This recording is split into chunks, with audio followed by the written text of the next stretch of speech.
The phone nearly slipped from Lena Carter's hand when the hospital said the words, "Emergency donor match." Outside the diner window, rain slammed against Manhattan hard enough to blur the streetlights into gold streaks. Her shift had ended an hour ago. Her rent was overdue. Her body was exhausted. But somewhere across the city, a woman she had never met was dying the same way Lena's mother once did. Then the name Romano appeared. Inside Mercy General, nurses stopped talking when Damien Romano walked through the hallway. Cold eyes, black coat, the kind of silence powerful men carry with them. Lena tried not to stare until he looked at her like he already knew something was about to change. And when the test results came back, Damien realized the woman saving his mother was a waitress who could barely afford groceries herself. And if this story stays with you, hit subscribe and drop a comment if something doesn't sit right with you. Now, this is where everything shifts. The worst kind of exhaustion isn't when your body gives up. It's when your heart keeps going long after it should have stopped. The coffee in my paper cup had gone cold almost an hour ago, but I kept sipping it anyway because warm coffee was cheaper than therapy and somehow easier to survive on. The neon open sign above the diner window flickered every few seconds, casting weak red light across the empty booths while rain hammered against the glass hard enough to sound like gravel. It was 2:17 in the morning, the end of another double shift, and my feet hurt so badly I could feel my pulse in my heels. I leaned against the counter and counted my tips for the third time that night. $48.73. Not enough for rent. Not enough for groceries. Definitely not enough for the overdue electric bill folded inside my purse like a threat I kept pretending didn't exist. "You still here, Lena?" My manager called from the kitchen. "Thought you passed out already." I forced a tired smile. "Give me 10 minutes.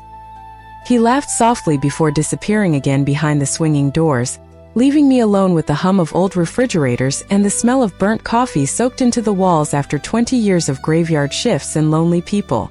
Outside, Manhattan looked blurry through the storm. Yellow taxis slid through puddles. Streetlights reflected off wet asphalt like broken gold. Somewhere across the city, people in penthouses were probably drinking wine that cost more than my monthly paycheck, while I stood in a diner apron with sore feet and a bank account so empty it physically hurt to check. I should have gone home. That's what normal people would have done. But home was a fifth-floor apartment with a leaking ceiling and silence loud enough to remind me that nobody waited for me there anymore. My mother used to, before kidney failure hollowed her out piece by piece while we sat on donor lists that never moved fast enough. I still remembered the hospital lights reflecting off her pale skin the night she squeezed my hand and whispered, "Sometimes good people don't get miracles, sweetheart." That sentence never left me. My phone buzzed violently. Against the counter, dragging me back to the present. Unknown number. I almost ignored it until I saw the hospital ID beneath the caller information. Mercy General. My stomach tightened instantly. "Hello, Miss Carter," a woman asked quickly, her voice exhausted. "This is Mercy General Hospital. I'm sorry to contact you so late, but your donor profile was flagged in our emergency network database." I froze. Rain cracked against the window harder. My donor profile? A patient was admitted tonight in critical condition. Female. Late 60s. Kidney failure complications. We're searching for emergency compatibility matches. I closed my eyes. For a second, I could smell antiseptic again. Hear machines beeping in dark rooms. Hear my mother coughing weakly into hospital sheets. "There are no guarantees," the nurse continued carefully, "but your preliminary markers show potential compatibility. We'd need additional testing immediately if you're willing." Willing? Funny word. Like people like me had the luxury of hesitation. I stared down at my reflection in the black coffee pot beside the register. Tired eyes. Cheap mascara. Blonde hair falling loose from a 12-hour shift. Nobody important. Nobody powerful. Just a waitress with overdue rent and old grief stitched permanently into her chest. "Does the family know?" I asked quietly. There was a pause on the other end. "They're influential people." Influential. New York had different words for dangerous depending on what zip code you lived in. I should have said no. Honestly, I think smarter women would have. But all I could think about was my mother dying while strangers walked past her room every single day. Nobody should leave this world feeling abandoned. Not even strangers.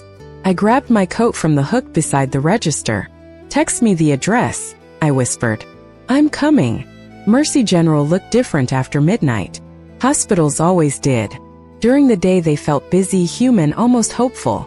But at 3 in the morning, under cold fluorescent lights and endless silence, they felt like places where God quietly negotiated with grief. Rainwater dripped from the edge of my coat as the elevator climbed toward the transplant floor. My sneakers squeaked softly against polished marble, while nurses rushed past carrying clipboards and paper cups filled with coffee strong enough to keep heartbreak awake another 12 hours. I followed the signs toward ICU, arms wrapped tightly around myself against the freezing air conditioning. Somewhere nearby, a machine beeped in steady rhythm. Somewhere else, someone was crying behind a closed door. Some sounds never leave hospitals. A young nurse met me outside the testing wing. She looked exhausted enough to collapse standing up. "Lena Carter?" I nodded. "Thank you for coming." Her eyes flickered toward the end of the hallway before lowering slightly. "The family is here already." Something in her voice changed around the word family. Careful. Nervous. Like the wrong syllable could cost somebody their job. She handed me paperwork with trembling fingers. "We need blood work first. Compatibility confirmation. If you are a match, surgery would move immediately." Immediately. The word hit harder than I expected. My stomach tightened as I signed forms beneath harsh fluorescent lights. Emergency consent. Risk acknowledgement. Liability waivers. Strange how entire lives could be reduced to signatures on thin paper at 4 in the morning. "Who is she?" I asked quietly. The nurse hesitated just long enough to answer the question without actually answering it.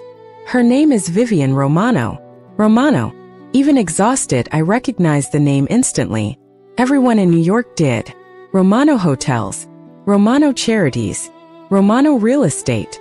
The kind of wealth that built skyscrapers and bought politicians smiling on magazine covers. But there were always whispers underneath rich names. Quiet stories told in bars after midnight. Stories about power that did not need cameras. Before I could ask another question, the hallway suddenly changed. It was subtle at first. Conversations stopped. Nurses straightened instinctively. 2 security guards near the elevator stepped aside at the exact same moment. Then I heard footsteps. Slow. Measured. Expensive dress shoes against marble. I looked up without meaning to. He walked down the hallway surrounded by men in black suits, but somehow they disappeared beside him. Tall. Dark hair swept neatly back. Black overcoat fitted perfectly across broad shoulders. He moved like someone completely accustomed to being feared. Not arrogant. Worse. Certain. The kind of certainty only money and power could create together. Damien Romano. I had seen photographs before. Business magazines. Charity galas. News articles where reporters called him brilliant and untouchable in the same sentence. None of those pictures explained the feeling of seeing him in person. His presence filled the hallway until it became difficult to breathe normally. Cold gray eyes swept across the floor once, cataloging everything. Security cameras. Nurses. Doors. People. Then his gaze landed on me for half a second. It felt like standing too close to lightning. Not attraction. Not yet. Just awareness sharp enough to cut skin. He looked away first, speaking quietly to the surgeon beside him. Whatever she needs, she gets. Low voice. Calm. Controlled. But underneath it sat exhaustion so deep I recognized it immediately. I knew that kind of fear. The fear of losing the last person tethering you to the world. Damien stopped outside the ICU room. Through the small glass window, I caught a glimpse of an older woman lying motionless beneath pale blankets while monitors glowed softly around her bed. His mother. For one brief second the mask slipped. His shoulders lowered slightly. His jaw tightened hard enough to hurt. And suddenly he did not look dangerous anymore. He looked like a son trying not to fall apart in public. The nurse beside me whispered carefully, "We should begin testing now." I tore my eyes away from him and followed her toward the lab, but something stayed lodged painfully in my chest as the elevator doors closed behind us. Because for the first time all night, I understood something terrifying. If I turned out to be a match, my life was about to collide with his forever. The blood draw only took 3 minutes, but the waiting afterward felt endless. I sat alone in a small consultation room wrapped in hospital silence while rain crawled slowly down the dark windows beside me. Somewhere above my head, fluorescent lights buzzed softly. Somewhere down the hall, wheels from a hospital bed rattled across tile. Every sound felt too sharp because my thoughts would not stop moving. I kept staring at the pale bandage taped inside my elbow like it had already changed my life somehow.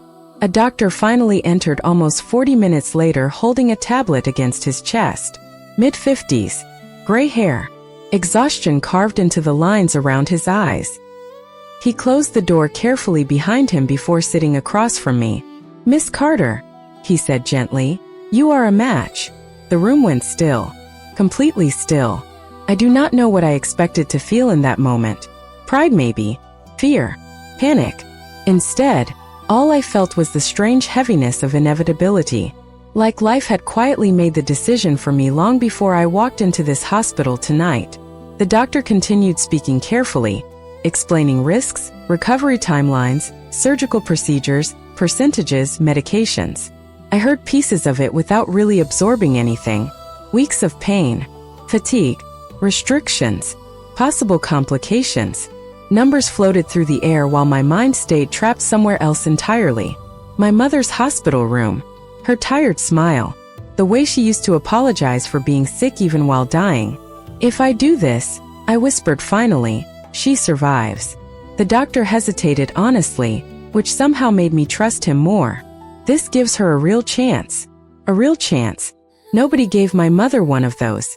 I looked down at my hands folded tightly in my lap. Dry skin. Cheap silver ring on my finger. Fingernails chipped from waitressing shifts. These were not the hands people usually trusted with miracles.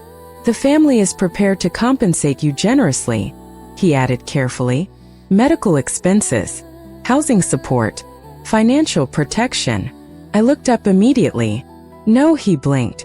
"Miss Carter, I do not think you understand the scale of what is being offered." "I understand." My voice came out softer than I expected.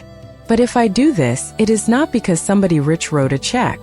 The doctor studied me for a long moment before slowly nodding once. Respect replaced surprise in his expression. "I will inform the transplant team." He stood quietly, then paused at the door. For what it is worth, not many people would make this choice for a stranger. The door closed behind him before I could answer. Because the truth was, Damien Romano did not feel like a stranger anymore. Not after seeing her son standing outside her hospital room trying not to break apart under fluorescent lights. About 20 minutes later, a nurse guided me toward pre-operation intake. The hallway was quieter now. Darker. Most of the hospital had slipped into that eerie exhaustion that only existed between midnight and sunrise. I turned the corner near ICU and stopped short. Damien Romano stood alone beside the vending machines with his tie loosened slightly at the collar, staring down at a paper cup of untouched coffee in his hand. For the first time since seeing him, there were no bodyguards nearby. No doctors. No movement. Just him in silence. He looked up slowly when he sensed me there. Gray eyes locked onto mine instantly. Sharp. Aware. Dangerous in the way thunderstorms were dangerous before lightning struck. Neither of us spoke at first. Then his gaze dropped briefly toward the hospital bracelet around my wrist. Understanding hit his face immediately. I watched the exact moment he realized who I was. The donor. Something shifted behind his eyes so quickly it almost hurt to witness. Shock first. Then disbelief. Then something quieter. Something human. He took one slow step toward me. "You?" he asked softly. Deep voice. Controlled. But underneath it sat emotion stretched dangerously thin. I swallowed hard against the sudden tightness in my chest. "Your mother deserves a chance," I whispered. The silence afterward felt enormous. Damien stared at me like he was trying to understand a language he had never heard before. Then, for the first time since entering this hospital, the most feared man in New York looked completely speechless. People think fear feels loud. Screaming loud. Heart racing loud. But real fear is quiet. It sits in your chest while somebody powerful looks at you, like you have just changed their entire world. Damien Romano kept staring at me beside the vending machines like he could not decide whether I was real or some kind of exhaustion-induced hallucination. The fluorescent lights above us cast pale shadows across his face, sharpening every angle of his expression. Up close, he looked older than the magazines ever showed. Not physically, emotionally, like responsibility had carved itself into his bones years ago and never left. "You are the donor," he said again quietly, almost to himself this time. I nodded once, suddenly hyper-aware of how small I looked standing there in my thrift store coat and diner sneakers while this man wore a watch that probably cost more than my apartment building. His eyes dropped briefly toward my hands, toward the faint burns on my fingers from carrying hot plates all night, toward the frayed cuff of my sleeve. I watched confusion flicker behind his calm expression. He had expected someone else. Somebody wealthy. Somebody connected. Somebody who belonged in his world. Not me. Why? The question came out rougher this time. Honest. Dangerous men rarely sounded honest. That was what made it unsettling. I looked down the hallway toward Vivian's room where monitors glowed softly behind glass. Because somebody should. Damien studied me silently for several long seconds. The air between us felt heavy with things neither of us understood yet. Finally he spoke again, voice lower now. "Do you have any idea what this surgery could do to your life?" I almost laughed at that. Not because it was funny. Because rich people always assumed poor people had something left to lose. "My life already hurts," I admitted softly. "At least this pain means something." Something changed in his face then. Tiny. Almost invisible. But I saw it. Like a crack forming slowly through stone. Before either of us could say another word, a surgeon approached quickly from down the hall. "Mr. Romano, we are ready to prep your mother." Damien straightened instantly, the vulnerability disappearing beneath controlled stillness, so fast it made my chest tighten. The mask returned. Cold. Precise. Untouchable. But his eyes lingered on me 1 second longer before he turned away. "Take care of her," he told the surgeon quietly. Not a request. A promise disguised as an order. The next few hours blurred together beneath hospital lights and antiseptic air. Nurses moved around me adjusting monitors while paperwork stacked endlessly beside the bed. Somebody asked if I had family they should call. I almost said my mother before remembering she had been gone 3 years now. "No," I whispered instead. "Nobody." The nurse gave me a sympathetic smile that somehow felt worse than pity. Surgery prep rooms always smell too clean. Like bleach and fear mixed together. I changed into the thin hospital gown and climbed carefully onto the bed while machines beeped softly around me. My body shook slightly from exhaustion, adrenaline, maybe both. Somewhere nearby, another set of doors opened quickly. Footsteps crossed the room. I turned my head expecting another doctor. Instead, Damien stood near the doorway, still wearing the black overcoat that made him look more like midnight than a man. For a moment neither of us spoke. Then he stepped closer slowly, hands resting inside his coat pockets like he was trying not to overwhelm the room simply by existing in it. "The surgeon says your recovery could take weeks," he said quietly. "You should know that anything you need will be handled." I closed my eyes briefly. There it was again. Money. Solutions. Control. Men like Damien Romano probably fixed everything by writing checks large enough to silence problems. But this was different. Human. Fragile. "I am not doing this for payment," I whispered. "I know." His answer came immediately this time. No hesitation. No arrogance. Just certainty. When I looked back at him, something inside my chest tightened painfully because he was watching me differently now. Not like a stranger. Not even like a donor. Like I had become something he could not quite explain to himself. The nurse adjusted my foreline gently. "We are ready to move you now." Damien stepped aside as the bed began rolling toward the operating room doors, but just before I disappeared through them, his voice stopped me one last time. Quiet. Careful. Almost human. "Lena."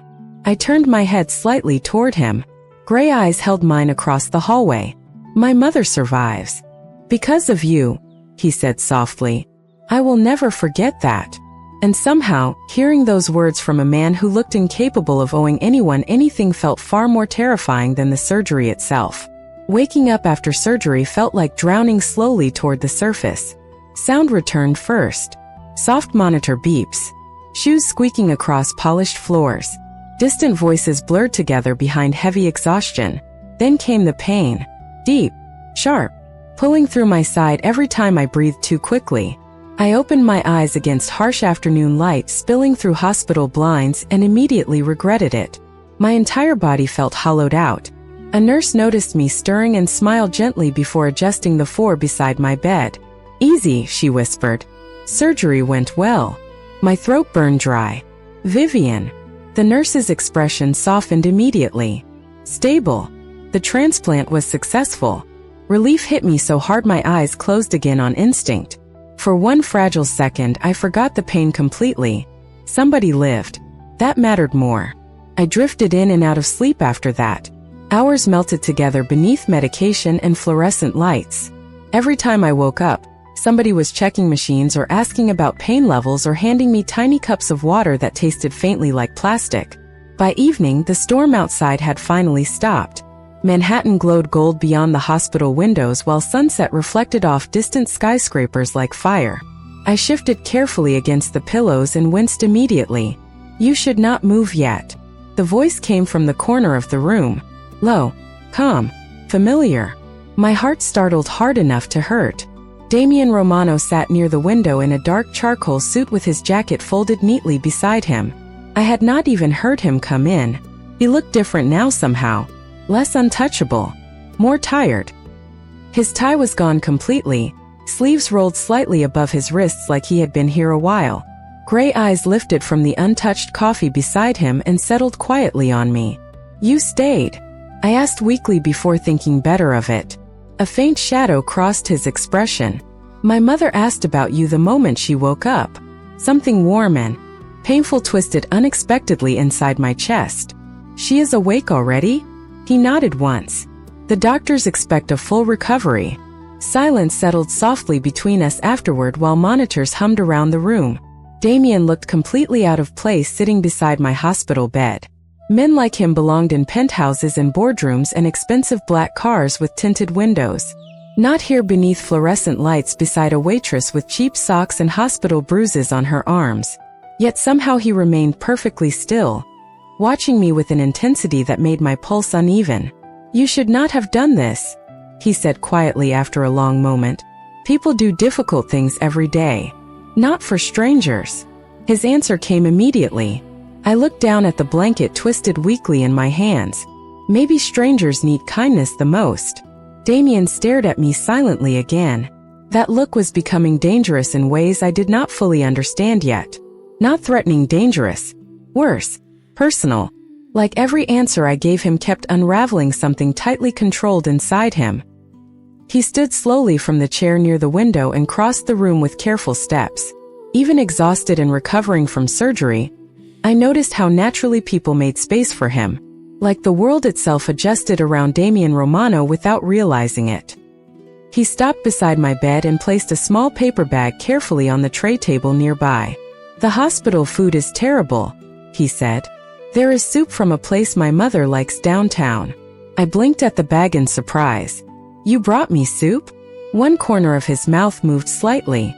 Not quite a smile, but close enough to change his entire face. Apparently that is what decent people do when someone saves their family. Heat crept unexpectedly into my cheeks. I looked away quickly toward the window where evening lights blurred softly against rain-stained glass. Nobody had taken care of me in a very long time. Damien leaned lightly against the edge of the bed, voice quieter now. "The doctors told me you live alone." I stiffened immediately. There it was. Control. Information. The invisible reach powerful men always seem to have. "Did they also tell you?" "That is none of your business." Instead of looking offended, he looked thoughtful, almost impressed. "You are not afraid of me." I swallowed carefully before meeting his eyes again. "I think you are used to people pretending." For the first time since meeting him, Damien Romano looked genuinely caught off guard. Silence filled the room again, softer now. Stranger. More intimate somehow. Then his gaze drifted toward the pale hospital bracelet around my wrist, and something vulnerable flickered briefly through his expression before disappearing again beneath steel control. "Rest, Lena," he said quietly. "You do not have to survive alone anymore." And somehow those words scared me far more than the surgery ever had. Recovery teaches you embarrassing things about yourself, like how difficult it is to open a bottle of water when your body feels stitched together by exhaustion, or how loneliness becomes louder when somebody suddenly starts caring whether you ate lunch. 3 days after surgery, I was discharged from Mercy General with pain medication in my purse and strict instructions to avoid lifting anything heavier than 10 pounds. The nurse wheeled me toward the hospital entrance while cold November wind rattled against the glass doors outside. My body ached constantly now. Every breath pulled lightly against the healing incision beneath my sweater. I kept telling myself it was worth it. Damien Romano was alive. That had to mean something. "Do you have someone picking you up?" the nurse asked gently. I almost lied out of habit. "A cab is fine." The hospital doors slid open before she could answer. Black SUVs lined the curb outside beneath gray morning skies while men in dark coats stood near the entrance speaking quietly into earpieces. My stomach dropped instantly. "Absolutely not," I muttered under my breath. The nurse blinked in confusion just as Damien Romano stepped out of the nearest vehicle. Tailored black wool coat, dark gloves, storm-colored eyes already fixed directly on me. The entire sidewalk seemed to shift subtly around him. Nurses straightened. Security guards nodded carefully. Even the wind felt quieter somehow. Damien crossed the sidewalk toward me with calm, measured steps while I mentally calculated how fast I could limp back inside the hospital. "You sent an entire motorcade?" I asked the moment he stopped beside the wheelchair. His expression remained perfectly composed. "You just donated an organ." Public transportation seemed inappropriate. I was planning to take the subway. "That is not happening." The answer came instantly. Controlled. Absolute. Something inside me sparked immediately against that tone. "You do not get to decide that." One dark eyebrow lifted slightly like he was not accustomed to hearing the word no spoken directly to him. "Lena, you can barely stand upright. And yet somehow I survived 28 years without a billionaire bodyguard." The nurse beside me suddenly became very interested in her clipboard. Damien stared at me silently for one long second before exhaling softly through his nose. Not annoyed exactly. More like confused by resistance itself. "Fine," he said finally. "Then allow me to rephrase. I would strongly prefer you not collapse on a subway platform 3 days after surgery." I hated that part of me almost smiled.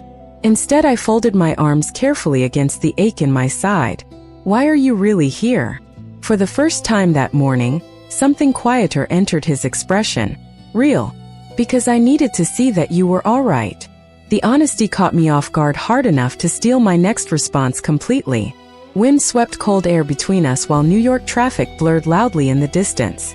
Damien stepped closer carefully, not enough to intimidate, just enough that I caught the faint scent of cedar and expensive cologne beneath the winter air. "The doctors said recovery would be difficult alone," he said quietly. "I arranged for a private nurse." My exhaustion vanished instantly. No Lena. No nurses. No penthouse. No charity. His jaw tightened slightly. "Why does accepting help upset you so much?" "Because help always came with conditions. Because people with power rarely gave without expecting ownership in return. Because my mother spent years drowning in hospital debt, while wealthy people walked past her fundraiser jars without looking twice." But I could not explain all of that to a man raised inside a completely different universe. "I saved your mother," I whispered carefully. "That does not mean my life belongs to you now." Silence settled heavily between us. Damien looked at me with an intensity that made my pulse uneven despite the cold. Then very slowly he nodded once. "You think I am trying to buy you? Are you not?" His gaze dropped briefly toward the hospital bracelet still wrapped around my wrist before lifting back to my face again. "No," he said quietly.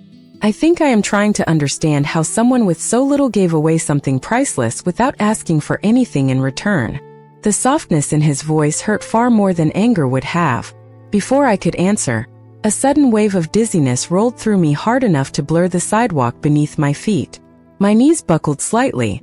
Damien moved instantly.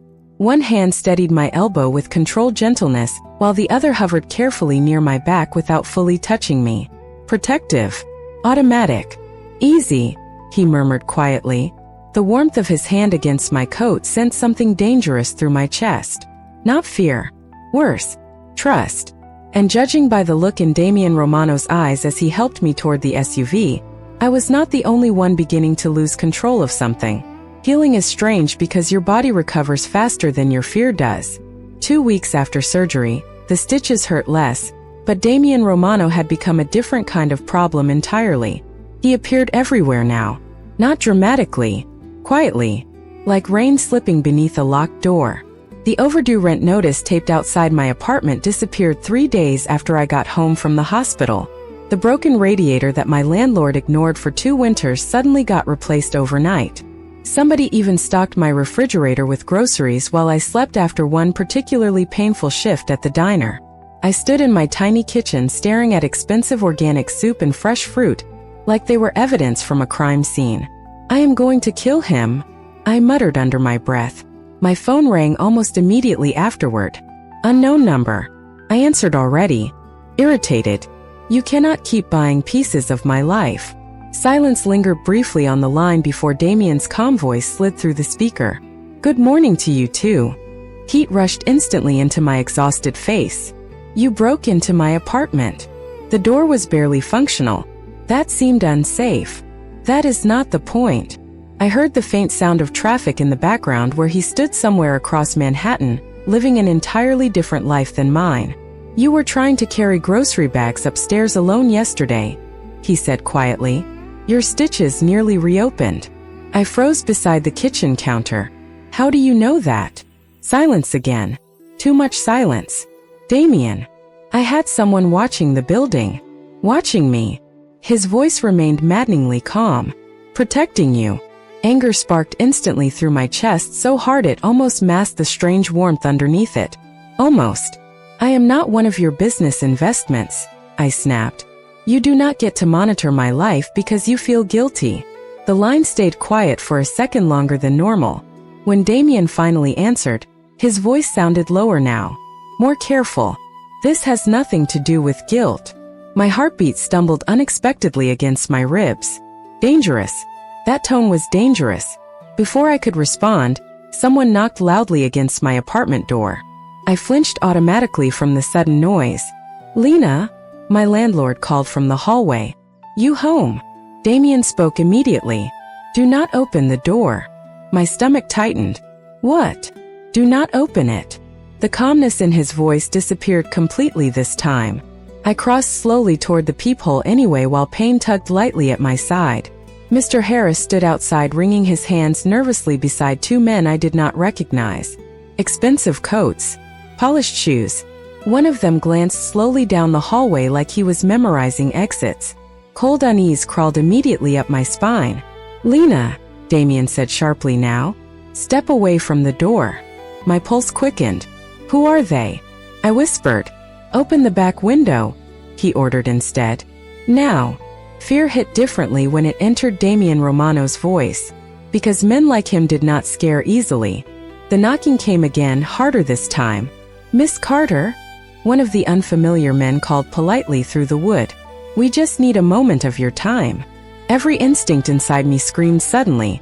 I backed away from the door while my hands started trembling. "Damien, listen carefully to me." His voice turned cold enough to freeze air. "There is a black SUV behind your building. My driver is waiting. Leave through the fire escape and do not stop for anything." My throat tightened instantly. What is happening? Somebody leaked hospital records. The words landed like ice water against my skin. "People know you were Vivian's donor."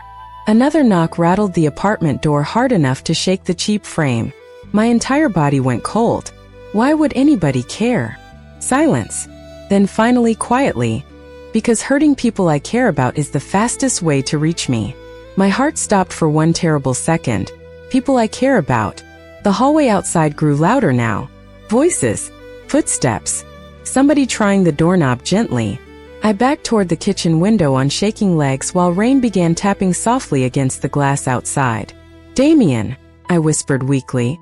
"I am scared." The line went silent so suddenly I thought the call dropped. Then his voice returned lower than I had ever heard it before.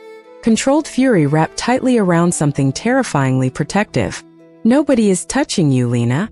Somewhere beneath those words sat a promise powerful enough to shake cities. And for the first time since meeting Damien Romano, I realized the most dangerous thing about him was not what he could destroy. It was what he would do to protect the people he loved. Rain hit my face the second I climbed through the kitchen window onto the fire escape. Cold. Sharp. November wind whipped my hair across my mouth while my side screamed painfully from the sudden movement. Below me, Manhattan blurred beneath wet streetlights and endless traffic noise. Somewhere inside the apartment, somebody pounded hard against the front door. "Miss Carter," a voice called again with forced politeness. "We only want to talk." My hand shook violently as I gripped the rusted railing and forced myself downward one careful step at a time. Pain pulled through my abdomen every time I moved too fast. I still held my phone pressed tightly against my ear. "I cannot do this," I whispered breathlessly. "Lena." Damien's voice cut through the storm instantly. Calm. Controlled. "Look at me." I almost laughed hysterically because he was not even there. "I am on a fire escape in the rain, Damien. Then listen to me instead." His tone lowered further. "Steadier. 3 more flights down. Black SUV waiting behind the alley. You are doing fine." Somehow hearing those words settled the panic enough for my legs to keep moving. I reached the second landing just as my apartment door finally splintered open upstairs. The sound echoed through the narrow alleyway hard enough to freeze my blood. Footsteps. Male voices. "Fast now. Searching." "Move," Damien ordered sharply. Adrenaline flooded my body instantly. I descended the remaining stairs too quickly and nearly collapsed when my weakened side gave out beneath me. Pain exploded sharply through my stomach as my knee slammed against wet metal. A cry escaped my throat before I could stop it. "Lena." Damien's voice changed instantly. Fear. Real fear. "Talk to me." I forced air back into my lungs while rain soaked through my sweater. "I am okay." It was a lie. Everything hurt. The alley behind my building looked endless beneath flashing neon signs and pouring rain. Then headlights appeared suddenly through the darkness. Black SUV. Driver already stepping out. "Miss Carter," he called urgently while opening the rear door.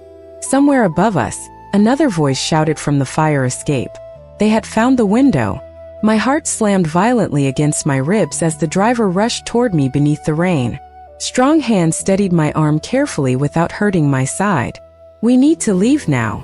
I climbed into the SUV just as footsteps echoed loudly against metal stairs overhead.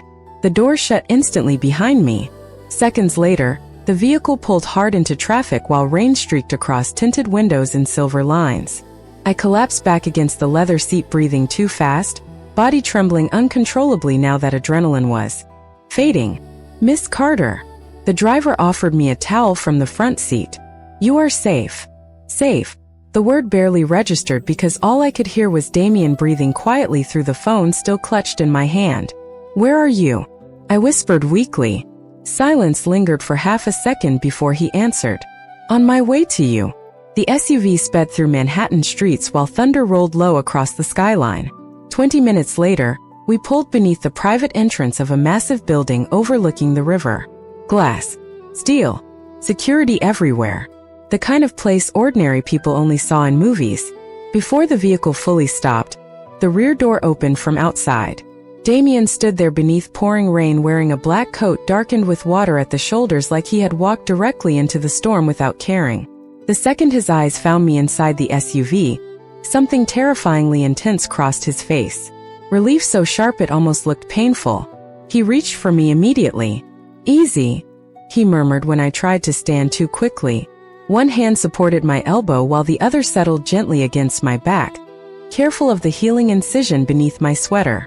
His touch felt warm despite the freezing rain. Real. Protective. Possessive in a way that should have frightened me more than it did. "You are hurt," he said quietly after noticing the blood beginning to soak faintly through the knee of my jeans. "It is just my knee."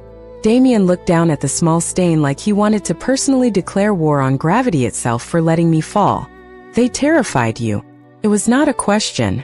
I looked away toward the rain-blurred skyline because suddenly my eyes burned unexpectedly. "I did not know your life was like this." For a moment Damien said nothing. The city lights reflected faintly across his gray eyes while storm wind moved through the rooftop entrance around us. Then slowly, carefully, he brushed damp hair away from my face with a gentleness so unexpected it stole my breath completely. "Neither did I," he admitted softly. "Not until you became part of it." And standing there beneath cold Manhattan rain with the most feared man in the city looking at me like losing me would destroy him somehow, I realized the danger was no longer outside chasing us through dark hallways. It was here, between us. Some people change your life slowly. Then there are people who change it all at once the moment they walk into your darkness and refuse to leave. 3 days after Damien brought me to his penthouse overlooking the Hudson, the rain finally stopped. Winter sunlight spilled through floor-to-ceiling windows across marble floors and quiet rooms that felt too beautiful for someone like me to touch comfortably. I still woke up disoriented sometimes, expecting peeling apartment walls and broken radiators instead of soft blankets and distant city skylines glowing gold at sunrise. My body was healing. Slowly. The bruises on my knee had faded yellow at the edges and the pain near my incision no longer stole my breath every time I moved. But Damien had become impossible to recover from. He stayed close without suffocating me, protective without pretending he was not. Every morning I found tea waiting outside the guest room because he remembered coffee upset my stomach after surgery.